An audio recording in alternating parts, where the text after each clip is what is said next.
किसी पहाड़ की चोटी पर चढ़ना हो या फिर जीवन में किसी विशेष लक्ष्य को प्राप्त करना हो, दोनों ही परिप्रेक्ष्य में ये हमसे तीन बातों का डिमांड रखती हैं। सबसे पहला है दृढ़ संकल्प शक्ति, तो दूसरा है हमारा धैर्य और तीसरा है हमारा समर्पण। जब ये तीनों एकत्रित हो जाते हैं तो यकीन मानिए सफलता के शिखर तक पहुंचने से हमें कोई नहीं रोक सकता। 29 मार्च 2025 को रात के तकरीबन 10 बजे शनि का गोचर होता है ठीक मकर राशि के तीसरे भाव पर, और उसी दिन से आप 7.5 से मुक्त भी हो जाते हैं। अब शनि के इस प्रभाव को समझिएगा, क्योंकि आपने अनेक वीडियो देखा होगा शनि के इस प्रभाव को जानने के लिए, लेकिन ये वीडियो उन सबसे अलग होगा। कारण इसका यह है कि इस समय पर जो अगला 2.5 साल का जो समय होगा, इस समय पर कुल हमको 3 पड़ाव प्राप्त होना है, और उन पड़ावों को क्रॉस किए बिना, उसके समर्थन के बिना हम अपने उस शिखर के उच्च मुकाम तक पहुंच ही नहीं पाएंगे। इसलिए ये वीडियो आपको बताएगी कि कहां पर शुभ संकेत मिल रहे हैं और कहां पर हमको परेशानियां आ सकती हैं और कैसे उसे नियंत्रित किया जाए। इस बात को आप जानिएगा जरूर। हर सिक्के के 2 पहलू होते हैं, एक तरफ वो पॉजिटिव है तो दूसरे तरफ नेगेटिव है। जो नेगेटिव पॉइंट है उसको हम बैलेंस करने की ही जो क्षमता है, जो गुण है, वो आप तक पहुंचाना चाह रहे हैं इस वीडियो के माध्यम से। शनिदेव तीसरे घर पर मौजूद रहेंगे। सूत्र को जरा याद कीजिए। सूत्र कहता है कि शनिदेव जिस स्थान पर होते हैं उस स्थान की वृद्धि करते हैं, और जहां देखते हैं उस भाव को विलंब करते हैं। अर्थात आपके कुंडली को के शनि को देख लीजिए, लेकिन आज यहां पर गोचर में जो शनि चल रहा है वो कम से कम 2.5 साल के ब्रह्मांड में चल रहे जो गोचर प्रभाव को आज हम जानने वाले हैं कि कैसे हमको कहां कहां सिचुएशन आने वाले हैं और कैसे उसको क्रॉस किया जाए।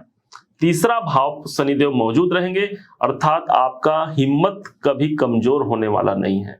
रिस्क लेने की आपके अंदर क्षमता आएगी, आपका उत्साह बढ़ेगा, और किसी कार्य को करने के लिए आप सबसे ज्यादा प्रोत्साहित और उत्साहित होकर के अपने उस कार्य को करते हैं।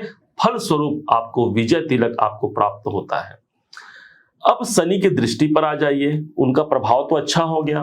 माना जाता है कि शनि देव जिस स्थान पर होते हैं, तीसरा घर, छठा घर, 10वां घर और 11वां घर, इन स्थानों पर शनि का गोचर गुड माना गया है, अच्छा माना गया है। इस हिसाब से भी ये शनि का गोचर हमारे लिए अनुकूल है। अब इनकी दृष्टियों के हिसाब से जो पहली दृष्टि इनकी पड़ेगी, जो पहला पड़ाव हमको पड़ने जा रहा है, जहां हमको नियंत्रित करना है, और वो होगा हमारा पंचम भाव। इनकी तीसरी दृष्टि पंचम भाव पर पड़ रही है। अब ये स्थान आपके संतान संबंधी कामनाओं को पूर्ण करेगा। किसी के संतान नहीं हो रहा है तो संतान प्राप्ति का योग बनेगा। संतान के बिजनेस, संतान के कैरियर, संतान की नौकरी, उनके एजुकेशन को लेकर के हम चिंतित हैं तो यहां हमको सफलताएं मिलेंगी। यदि आप स्वयं शिक्षा प्राप्त कर रहे हैं, विद्यार्थी हैं या शिक्षण संस्थान से जुड़े हुए हैं, तो ये शनि का गोचर आपके लिए सपोर्टिंग होगा। लेकिन परेशानियां कहां आ सकती हैं, तो ध्यान दीजिएगा, पंचम भाव हमारा डिसीजन होता है, और शनि जिस स्थान को देख लेते हैं ना, उस स्थान को विलंब करते हैं, उस स्थान से पीड़ा भी प्रदान करते हैं। तो हमारे डिसीजन पर हमको ध्यान रखना पड़ेगा। तो अब क्या ऐसा किया जाए जिससे हमारे डिसीजन, जो हमने निर्णय लिया है अपने संतान के लिए, अपने फ्यूचर के लिए, वो हमारा सही हो। तो जुड़ जाइए आप पंचम भाव से, और पंचम भाव होता है हमारा रीडिंग, हमारा एजुकेशन। इस समय पर एक नियम बना लीजिए, चाहे 1 मिनट हो, चाहे 10 मिनट, कोई भी समय निकाल करके आपको पुस्तकों से जुड़ जाना है। आपके सब्जेक्ट के कोई पुस्तक उठा लीजिए, या फिर कोई आध्यात्मिक पुस्तकें आप पढ़ सकते हैं, जिससे पंचम भाव के नेगेटिव परिणाम नहीं मिलेंगे। शनि को आपको पंचम भाव के नेगेटिव परिणाम देना है, और यदि हम स्वयं पंचम भाव के अर्थात एजुकेशन से जुड़ गए तो जो हमको प्राप्त करना है उन डिसीजन का एक शुभ परिणाम ही हम तक पहुंच पाएगा। फलस्वरूप हम अपने सफलता के शिखर को, पहला जो पड़ाव है उसको हमने क्रॉस कर लिया, उनको हमने सफलता के मार्ग तक अग्रसित करा लिया। अब दूसरे पड़ाव की बारी है। दूसरा पड़ाव आना है 9वें भाव पर, जहां शनि की तीसरी दृष्टि, 7वीं दृष्टि पड़ रही है। ये स्थान भाग्य है। भाग्य उन्नति होना लाजमी है। भाग्य आपका सपोर्ट करेगा, किसी कार्य में आपको ईश्वर की कृपा प्राप्त होती है। मुकम करोति वाचालम पंगु चढ़ई गिरि बरगहन जासु कृपा सु दयाल। अर्थात भगवान की कृपा हमको प्राप्त होती है और हम अपने ईश्वर की कृपा से अपने लक्ष्य तक पहुंच पाते हैं। ये अब मान लीजिए डिले कहां होना है, तो शनि की दृष्टि पड़ रही है नवम भाव पर 7वीं दृष्टि, अर्थात भाग्य उन्नति में हमको विलंबता आएगी। भाग्य उन्नति तो है, लेकिन कुछ रुक करके कुछ परेशानियों के बाद हम भाग्य तक जुड़ पाते हैं। अब क्या कैसे इसे मेंटेन किया जाए, तो नवम भाव को कहा गया है धर्म की यात्रा। कोई भी धार्मिक यात्रा करते हैं, आप तीर्थ यात्रा करते हैं, कोई पवित्र स्थल पर जाते हैं, अर्थात आपने नवम भाव को एक्टिवेट कर लिया है। जो विलंब है वो नहीं आनी है और वही भाग्य हमारे संग चलने वाला हो जाएगा, हमारा साथ देने वाला हो जाएगा और यही मकर राशि सफलता के उस बुलंदी तक पहुंच पाता है। नवम भाव हमारे पिताजी का होता है ना, इसलिए अपने पिताजी से हमेशा अपना संबंध अच्छा रखें।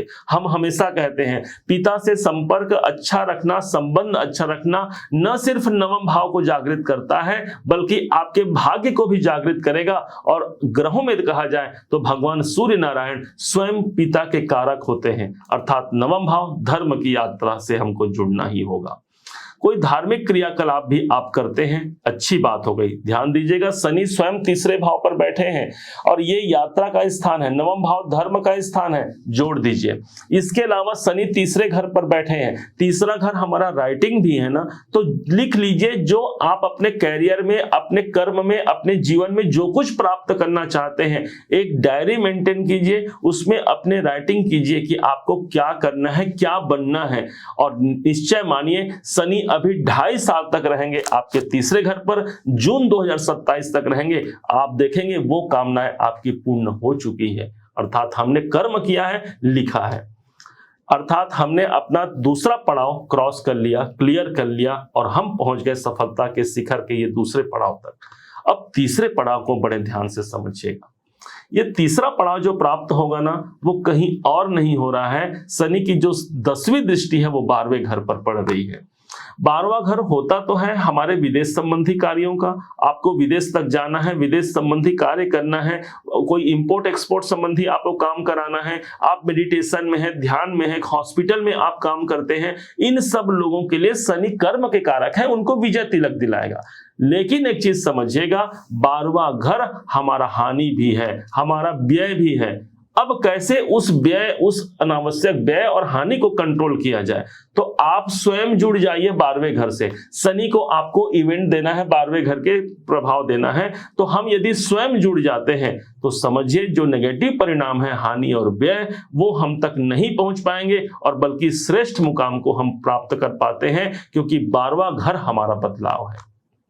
अब करना क्या है, तो 12वां घर हमारा ध्यान है ना, हमारा मेडिटेशन है। इसलिए समय निकाल करके मेडिटेशन और ध्यान करना प्रारंभ कर दीजिए। शनि की दृष्टि 12वें घर पर पड़ रही है, इसलिए यदि हम उस स्थान से जुड़ते हैं, ध्यान करते हैं, आराधना करते हैं, साधना करते हैं, कुछ समय निकाल करके यदि इस काम को आप कर पाते हैं, निश्चय मानिए शनि का भी यह दायित्व है, शनि का भी यह वादा है कि आपके जीवन को वो शिखर तक पहुंचा करके रहेंगे। 12वां घर हमारा चिकित्सालय है और 12वां घर हमारा दान भी है, इसलिए और जिस भाव से देख रहे हैं वो हमारा हाथ है, तीसरा घर, तो इसलिए अपने हाथों से कोई ऐसा दान कीजिए कि आपने इन हाथों से दान दिया है और इस हाथ को पता तक न चले, ऐसे दान आप कीजिएगा जरूर। भले ही 1 रुपए का दान कीजिए, लेकिन वो 1 रुपए का दान भी आपके अंतरात्मा से होना चाहिए, उसको शनिदेव स्वीकार कर लेंगे और आपको 12वें घर से जोड़ने का जो प्रयास है वो नहीं होगा। अर्थात चिकित्सालय भी 12वां घर है, हमारा जेल यात्रा भी 12वें घर को माना जाता है। और यदि हम मेडिटेशन कर लिया, स्वयं गुप्त दान कर लिया, अर्थात हमने इस प्रभाव को ले लिया, इसके इवेंट को हमने ले लिया और जहां हमको सफलता के श्रेष्ठ मुकाम तक पहुंचना है, उस शिखर तक हम पहुंच पाते हैं।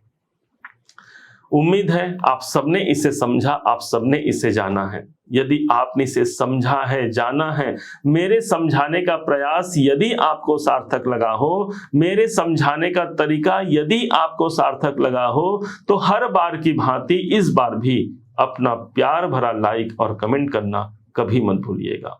और हाँ, यदि अभी तक आपने चैनल को सब्सक्राइब नहीं किया है, सब्सक्राइब जरूर कीजिएगा। पुनः एक बार फिर आप सभी का दिवस बहुत मंगलमय हो। इन्हीं शुभकामनाओं के साथ जय शनिदेव, जय श्री राम।